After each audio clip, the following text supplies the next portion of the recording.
Здравейте! Ние сме Безрукова и днес отново ще готвим по рецепта от конкурса на Корейското посолство в България Let's Hashi. Днешната рецепта са мариновани телешки ребърца, които ще приготвим изцяло така, както ги показа техният шеф-готвач в видеото на посолството. Надяваме се рецептата да ви харесва, останете с нас. Гледайки тяхното видео, научих нещо много интересно. Месото, ребърцата в случая, се поставят в студена вода и стоят в нея 5 часа. Резултатът е, погледнете, цялата кръв е отишла в водата. Самото месо напълно се е изцедило. Сега после ги слагаме да ги вариме и ефектът е, че много по-малко трябва да го препенвате. На практика получавате доста бистър бульон. Аз вече тествах това и трябва да ви кажа, че ще го използвам и за наши си български рецепти, защото е страхотен начин. Първо вземете една дълбока тенджера и в нея сложете добре измитите ребърца. Аз ще използвам малко повече от килограм и 230 грама. Трябва да помолите вашия месар да ви ги нареже на ето такива къси парчета, защото в такъв размер рядко се продават в България. Сега ще добавим зеленчуци за нашия бульон. Слагаме първо около 200 грама прас.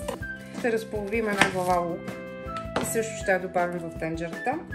Интересното, което те използват, е круша. Вземате една круша, нарязваме я на 4 части и я добавяме в тенджерата. Подправките са дафинов лист и зърна черен пипер, черен-червен смесен. Също ги слагаме в тази купа. По принцип те слагат соджо, но готвачът каза, че използва българска ракия, затова ние също ще сложим около 50 мл българска ракия. И последно, но не на последно място, една голяма супена лъжица соева паста.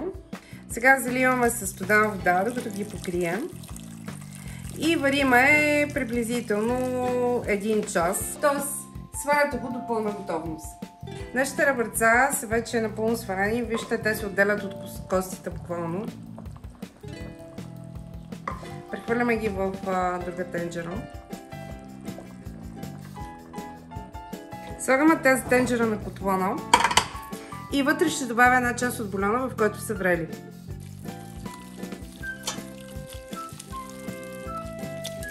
Първо ще добавим 2 големи супени лъжици соев сос, 2 лъжици захар. Аз използвам течна захар. Захарта е около 30 грама.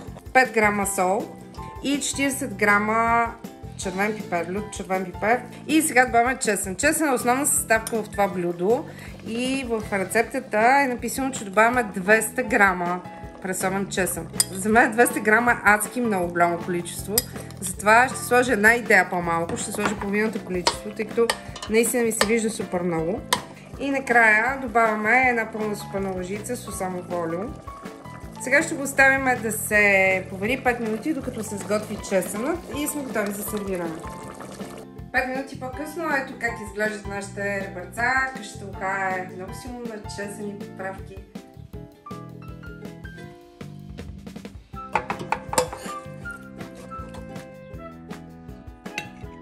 Отгоре ще поръсим с малко сусам и с ситно нарязан зелен лук. Гълби! Нашите мариновани телешки ребърца в корейски стил от региона на град Тегло са вече готови. Наистина миришат превъзходно, много са пикантни, много са крехки. Готвихме по конкурсната програма на Корейското посолство. Надяваме се, че тази рецепта ви е харесала и че ще опитате да я приготвите вкъщи, особено ако обичате много пикантна храна. Благодарим ви, че бяхте с нас. Ние сме Безрукова.